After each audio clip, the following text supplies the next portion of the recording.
Assalamualaikum warahmatullahi wabarakatuh. Halo semua, balik lagi di channel YouTube Kartika Satya. Jadi ya, di video kali ini aku mau ngebahas lagi nih seputar soal tes P3K perawat.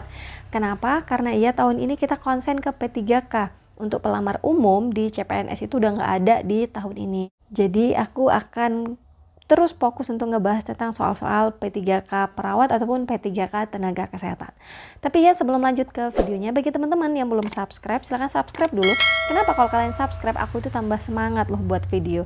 Dan iya, jangan lupa juga untuk follow Instagram aku di @kartikagh. Nah, kenapa kalian wajib follow? Karena biasanya aku selalu aktif nih, baik itu di postingan ataupun di story seputar CPNS atau P3K. Jadi jangan lupa di follow ya. Oke, tanpa berlama-lama kita langsung aja ke soal pertama. Soal nomor 1, seorang anak 3 tahun dirawat di rumah sakit dengan diare sejak 3 jam yang lalu, mukosa bibir kering, dan suhu 38 derajat Celcius. Perawat akan melakukan pemasangan infus, namun anak tidak mau dan menangis. Tindakan yang tepat dilakukan oleh perawat adalah A. Tetap memasang infus dengan kondisi anak menangis. B. Meminta orang tua untuk memegangi anaknya. C. Melakukan demonstrasi tindakan pemasangan infus dengan mainan. D. Meminta anak untuk diam. E. Menjelaskan akibat apabila anak tidak dipasang infus. Nah, untuk soal nomor 1 ini kaitannya adalah dengan soal seputar kompetensi teknis. Jadi aku sekaligus nih ngasih tahu ke teman-teman gambaran untuk tes P3K itu nanti kayak gimana sih. Ya teman-teman, yang pertama adalah kompetensi teknis. Nah, kompetensi teknis itu kaitan dengan bidang kita. Misalnya kita perawat, ya soalnya seputar perawat kayak gini. Kemudian yang kedua apa? Yang kedua adalah tes manajerial. Nah, biasanya itu seputar kasus atau lebih tepatnya kayak TKP deh. Zaman dulu SKD atau zaman dulu CPNS, teman-teman masih ingat ya. Jadi soalnya kurang lebih kayak gitu, kayak TKP. Jadi kayak misalnya gimana kita ke teman kerja, ke atasan, ke bawahan, kurang lebih kayak gitu. Jadi nanti itu ada sub-sub materinya, mulai dari integritas dan bla bla bla. Di buku P3K perawat itu udah dijelasin semuanya, bahkan sampai kayak materi-materinya, indikator perilakunya, level berapa, deskripsinya, itu ada semua gitu. Jadi jangan lupa aja order buku P3K perawat, linknya ada di description box. Ini yang ke satu tadi ya. Kemudian yang kedua ini adalah tes manajerial. Kemudian yang ketiga ini adalah sosial kultural. Nah, ini kaitannya kalau waktu SKD kemarin itu ini kayak TWK-nya gitu. Tapi kalau untuk di TWK SKD itu kayak misalnya kayak sejarah-sejarah gitu kan ya. Nah, kalau sosial kultural ini kurang lebih hubungan sosial lah, perekat bangsa. Nanti ada namanya level 1, 2, 3, 4 untuk perekat bangsa khusus untuk sosial kultural.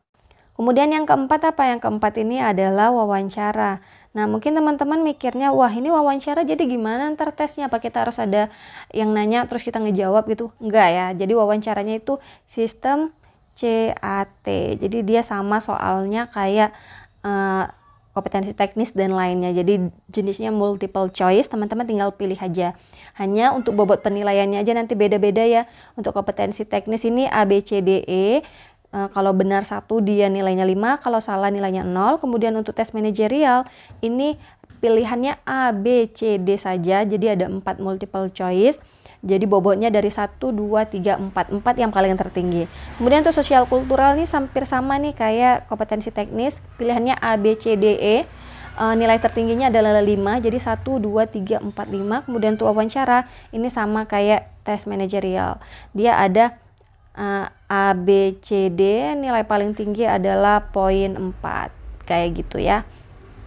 Oke, aku coret-coret di sini supaya teman-teman tuh lebih paham lagi nanti untuk gimana sih urutan dari soal-soal P3K. Walaupun sebenarnya aku udah sempat sih jelasin di video sebelumnya. Kalau misalnya kurang jelas, kalian tinggal cek aja video aku sebelumnya. Oke, kita balik lagi nih ke soal. Nah, untuk kompetensi teknis ini poinnya adalah kalau benar 5, kalau salah adalah 0. Jadi kita tinggal pilih aja mana yang paling tepat jawaban dari option A sampai E ini. Oke, jadi jawaban yang paling tepat ada pada option C ya. Jadi ini adalah poinnya 5. Kenapa? Untuk tindakan yang paling tepat kepada anak-anak yang ingin dipasang infus tapi dia tidak mau dan menangis itu adalah melakukan demonstrasi tindakan pemasangan infus dengan mainan gitu. Kalau kita misalnya pakai option yang A, Tetap memasang infus dengan kondisi anak menangis, ini artinya kita memaksa ya. Jadi ini jawabannya salah. Kemudian untuk option yang B, ini adalah meminta orang tua untuk memegangi anak. Ini kayak memaksa juga, jadi harus dipaksa anaknya untuk dipasang infus. Kemudian D, meminta anak untuk diam, ini kita sebagai perawat udah kayak marah, ini nggak tepat ya.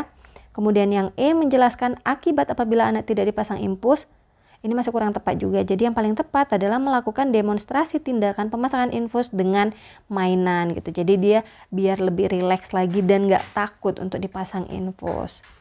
Oke, jadi kalau ini benar, skornya adalah poin 5. Oke, kita lanjut ke soal nomor 2. Perawat hampir melakukan kesalahan memasukkan darah transfusi ke pasien. Seharusnya darah itu bukan ditujukan ke pasien tersebut. Darah sudah masuk ke selang transfusi set, tapi belum masuk ke tubuh pasien. Disebut apakah kondisi tersebut? A, kejadian nyaris cedera. B, kejadian tidak cedera. C, kondisi potensial cedera. D, kejadian tidak diharapkan. E, kejadian hampir mati. Oke teman-teman, ini kaitannya dengan kisi-kisi ya. Jadi tahun lalu itu udah disebar juga untuk kisi-kisi P3K perawat. Salah satunya adalah tentang lingkungan aman dan pencegahan injuri. Oke, kita bahas satu-satu. Ini masih soal tentang kompetensi teknis ya. Ini karena soalnya masih seputar bidang kita, bidang keperawatan ya. Kompetensi teknis. Kalau benar nilainya 5, salah nilainya 0. Oke, kita bahas nih satu-satu. Untuk option yang A, ini adalah kejadian nyaris cedera atau biasa disingkat adalah KNC. Nah, KNC itu apa sih? Nah, KNC ini adalah terjadinya insiden yang belum sampai terpapar ke pasien. Jadi belum kena nih, tapi nyaris belum kena ke pasien. Kemudian untuk kejadian tidak cedera, ini adalah singkatan dari KTC. Nah, ini teman-teman ntar dihafal ya, karena ini lumayan banyak yang dapat soal ini karena berkaitan dengan kisi-kisi P3K perawat. Nah, untuk KTC ini adalah insiden yang sudah terpapar ke pasien tetapi tidak menimbulkan cedera. Jadi dia sudah terkena tapi tidak cedera. Jadi tidak cedera. Ini adalah kejadian tidak cedera atau disingkat KTC. Kemudian yang C ini adalah kondisi potensial cedera atau disingkat KPC. KPC ini adalah kondisi yang sangat berpotensi cedera. Ini sangat berpotensi untuk cedera tetapi belum terjadi. Kemudian yang D ini adalah kejadian tidak diharapkan atau disingkat dengan KTD.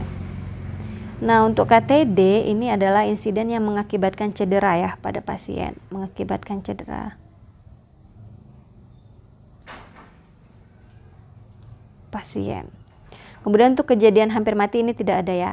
Jadi yang untuk lingkungan aman dan pencegahan injuri itu ada di 4 ini. Jadi teman-teman dihafal aja untuk KNC itu kayak gimana jenisnya. Kemudian untuk KTC, untuk KPC, dan untuk KTD itu kayak teman-teman harus paham. Supaya kalau misalnya dikasih sama kasus kayak begini itu tahu jadi jawabnya.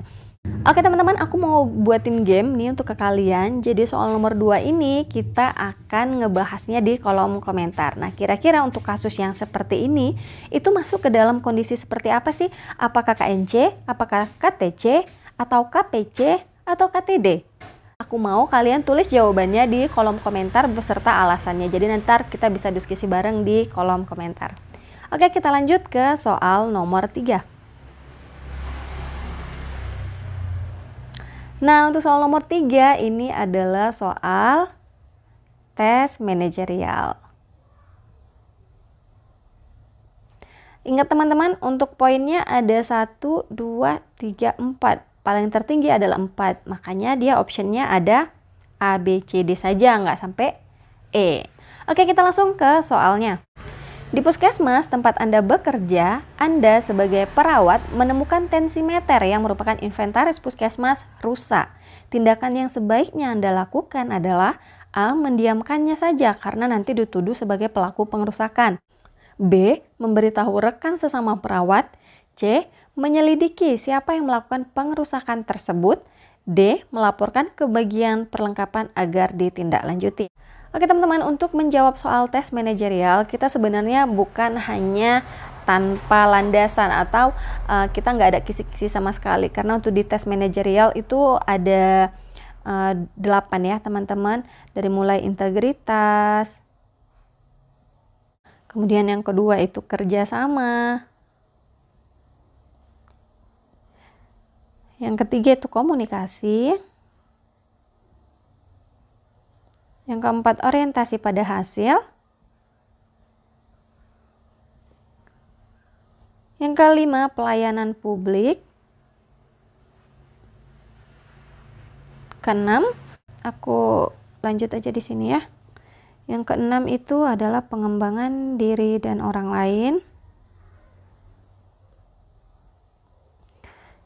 Yang ketujuh mengelola perubahan. Dan yang kedelapan adalah pengambilan keputusan. Kelihatan ya tulisannya, maaf agak coret-coret. Nah untuk soal nomor 3 ini kaitannya adalah dengan integritas. Nah kenapa integritas? Karena di integritas pada level 2, jadi levelnya ada 1, 2, 3, 4, 5 ya. Kalau untuk level 2 itu adalah mampu mengingatkan, mengajak rekan kerja untuk bertindak sesuai nilai, norma, dan etika organisasi. Dengan bunyi indikator perilakunya itu ada di 2.3. Nah 2.3 bunyinya itu adalah memberikan informasi yang dapat dipercaya sesuai dengan etika organisasi. Jadi dari option ini, jawaban yang paling tinggi poinnya itu ada pada option D. Melaporkan ke bagian perlengkapan agar ditindaklanjuti. Nah, sedangkan untuk poin 3-nya itu ada di mana sih sebenarnya? Nah, poin 3-nya ada di, oke ini aku buat poin 4 ya. Jadi ini poin tertinggi. Kemudian untuk poin 3-nya itu ada pada option B, memberitahu rekan sesama perawat. Benar, tapi kurang tepat. Karena kalau misalnya kita hanya memberitahu rekan sesama perawat, belum ada penyelesaian atau belum ada pelaporan. Sementara untuk inventaris puskesmas itu kan ada bagiannya, jadi ada bagian perlengkapan. Jadi jawaban yang paling tepat makanya ada pada D, karena melaporkan ke bagian perlengkapan agar ditindaklanjuti. Jadi kayak masalah itu tuh tepat sasaran, targetnya itu ke siapa ya, ke bagian perlengkapannya gitu. Jadi ini poin 3 untuk yang B. Untuk yang poin 2 itu ada pada option C. Ini poinnya 2. Menyelidiki siapa yang melakukan pengerusakan tersebut bukan tugas kita juga gitu kan ya. Jadi ini masuk ke dalam poin 2. Kemudian untuk poin 1 yang paling rendah poinnya itu ada pada option A. Mendiamkannya saja karena nanti dituduh sebagai pelaku pengerusakan. Ini kayak tidak peduli. Ya udah gitu, aku nggak peduli. Udah aku diam aja lah daripada nanti aku yang dituduh buat tensiometer itu rusak. Jadi ini tidak benar. Tips dari aku, kalau misalnya teman-teman ngejawab soal-soal model yang kayak gini, udah kita bersifat seolah-olah kita itu ya munafik aja gitu loh. Jadi kayak gini, jangan ngikutin hati kamu kayak baperan. Nggak usah lah, kalian harus mencerminkan diri kalian. Aku kan memang kayak gitu orangnya, aku memang nggak pedulikannya, jangan kayak gitu ya. Jadi teman-teman harus pilih jawaban yang paling baik di antara option A, B, C, D-nya gitu. Supaya bisa dapat poin yang paling tingginya gitu. Oke, kita lanjut ke soal nomor 4. Naiknya harga sawit beberapa waktu yang lalu mempengaruhi harga minyak goreng yang meroket dan menyebabkan kelangkaan minyak goreng. Ini sorry ya, aku typo. Ini harusnya suatu hari. Sorry. Suatu hari. Oke, kita lanjut. Suatu hari Anda melihat promo minyak goreng murah di sebuah swalayan. Dan saat ingin membayar ke kasir, terdapat antrian yang sangat panjang. Kemudian Anda melihat seorang ibu yang menggendong anaknya yang sedang rewel, sedang mengantri di belakang Anda. Ibu tersebut kelihatan sangat kelelahan mengantri. Maka sikap Anda, A. Mengikuti antrian seperti biasa. B. Pura-pura tidak tahu. Kok banyak banget yang tipe ya. Pura-pura tidak tahu dan fokus bermain gadget. C. Bertukar posisi antrian dengan ibu tersebut. D. Menawarkan bantuan kepada ibu tersebut untuk menggendong anaknya. E. Meminta ibu tersebut untuk pindah ke antrian di depan Anda. Nah, ini adalah soal tentang sosial kultural. Nah, untuk sosial kultural ini nilainya hanya 1 ya teman-teman. Kalau tes manajerial tadi ada sampai 8 ya. Untuk sosial kultural itu hanya perekat bangsa. Jadi nanti dia ada levelnya lagi, ada 1 sampai 5. Jadi level 1 sampai 5. Nah, untuk di soal nomor 4 ini adalah level 2 dalam perekat bangsa. Ini adalah level 2 perekat bangsa. Nah, bunyi indikatornya gimana sih? Indikator perilakunya yaitu menampilkan sikap dan perilaku yang peduli akan nilai-nilai keberagaman dan menghargai perbedaan. Jadi jawaban yang paling tepat untuk soal nomor 4 ini ada pada ketinggalan lagi aku ya. Jadi ini tuh adalah sosial kultural ya. Kenapa optionnya ada sampai E? Sementara di soal sebelumnya tadi cuma 4. Jadi E ini karena poin yang tertingginya itu adalah 1, 2, 3, 4, 5. Jadi teman-teman wajib difahami ya. Untuk option yang paling tinggi untuk sosial kultural adalah poin 5. Oke, kita langsung ke kunci jawabannya. Poin 5 yang paling tinggi ada pada option keberapa sih? Ada pada option C. Jadi bertukar posisi antrian dengan ibu tersebut merupakan poin kelima, poin yang tinggi lah di antara multiple choice yang lain atau pilihan jawaban yang lain. Kemudian untuk poin 4 itu ada pada option mana sih? Nah, poin 4 itu ada pada option E. Ini 4 ya. Karena meminta ibu tersebut untuk pindah ke antrian di depan Anda. Kenapa ini nggak poinnya 5? Karena kalau kalian suruh ibu itu pindah ke antrian di depan Anda, otomatis Anda itu jadi mundur ke belakang kan ya. Jadi orang yang tadinya juga udah antri, dia akan mundur lagi nih ke belakang lagi gitu. Jadi kayak kurang lebih tepat aja sih sebenarnya. Bukan salah, kurang lebih tepat, kurang lebih tinggi poinnya. Jadi poin tertingginya yang 5 ini ya kamu itu bertukar posisi antrian dengan ibu tersebut gitu. Karena kan kita kasihan nih ngelihat ibu itu udah gendong anaknya itu lagi rewel lagi, udah gitu ngantri panjang untuk dapat minyak goreng murah gitu. Jadi poin 5 ada pada option C. Kemudian untuk poin 3 itu ada pada option mana sih? Nah, poin 3 itu ada pada option D. Jadi menawarkan bantuan kepada ibu tersebut untuk menggendong anaknya. Untuk poin 2 ada pada option A. Ini poinnya 2. Mengikuti antrian seperti biasa. Kemudian nilai paling rendah, poin paling rendah itu ada pada option D. Pura-pura tidak tahu dan fokus bermain gadget. Ini udah pasti nilainya paling rendah. Jadi diusahain aja. Kalau tips dari aku ya waktu aku ikut ujian dan itu kayak jadi pelajaran gitu loh ke aku. Dan kedepannya aku kayak mikir udah kalau soal-soal bentuk TKP gini aku mending gak usah baca soalnya gitu. Jadi fokus aja di pertanyaan di depannya itu kayak gimana, pertanyaan di terakhir maksudnya, pertanyaan kayak gini tuh gimana, udah tinggal pilih option A, B, C, D, E, mana yang paling bagus, udah itu yang paling aku pilih. Dan ternyata waktu aku lihat hasil TKP itu tinggi banget waktu asal jawab nggak perlu baca soal. Kenapa? Karena waktu kita habis loh baca soal yang terlalu panjang itu dan nanti kita kurang paham, kita ulangi lagi sampai 2 atau 3 kali baca soal itu kayak habis waktunya. Jadi langsung aja fokus ke pilihan jawaban yang paling bagus kata-katanya atau paling bagus sikapnya kayak gitu. Oke, kita lanjut ke soal berikutnya. Soal nomor 5. Nah, soal nomor 5 ini adalah wawancara ya teman-teman. Bentuknya CAT. Jadi ini tuh untuk mengukur moralitas dan integritas. Jadi udah pasti pilih aja jawaban yang paling bagus. Udah itu aja sih intinya tips dari aku. Oke, kita ke soal nomor 5. Apa motivasi Anda menjadi pegawai ASN P3K perawat tahun 2022? A. Mendapatkan pekerjaan dan penghasilan yang layak. B. Ingin mengabdikan diri kepada negara dan melayani masyarakat. C. Memperoleh kehormatan, mempunyai pekerjaan sebagai tenaga kesehatan. D. Mengembangkan kemampuan diri agar menjadi perawat yang profesional. Nah, ini optionnya ada A, B, C, D. Itu artinya ada poin 1, 2, 3, 4. Poin tertinggi ini adalah yang keempat. Oke, kita langsung aja ke jawaban dengan poin tertinggi atau poin 4 ada pada option ya B. Ingin mengabdikan diri kepada negara dan melayani masyarakat. Ini merupakan poin tertinggi atau poin 4. Kemudian untuk poin 3-nya ada pada option mana? Ada pada option mengembangkan kemampuan diri agar menjadi perawat yang profesional. Kenapa bukan ini yang keempat atau maksudnya poin tertinggi? Karena kalau udah kaitannya kita ditanya mau jadi pegawai, ini kan dalam lingkup pemerintahan. Udah, jawaban yang paling terbaik itu adalah ingin mengabdikan diri kepada negara. Udah, itu kata kunci aja sih teman-teman. Dan melayani masyarakat. Pilih ini supaya kalian bisa dapat poin yang tertinggi atau poin 4. Kemudian untuk poin 2-nya ada pada option mana sih? Nah, poin kedua ada pada option C atau memperoleh kehormatan mempunyai pekerjaan sebagai tenaga kesehatan. Untuk poin satunya itu mendapatkan pekerjaan dan penghasilan yang layak. Ini stop untuk menjawab soal pertanyaan yang kayak gini.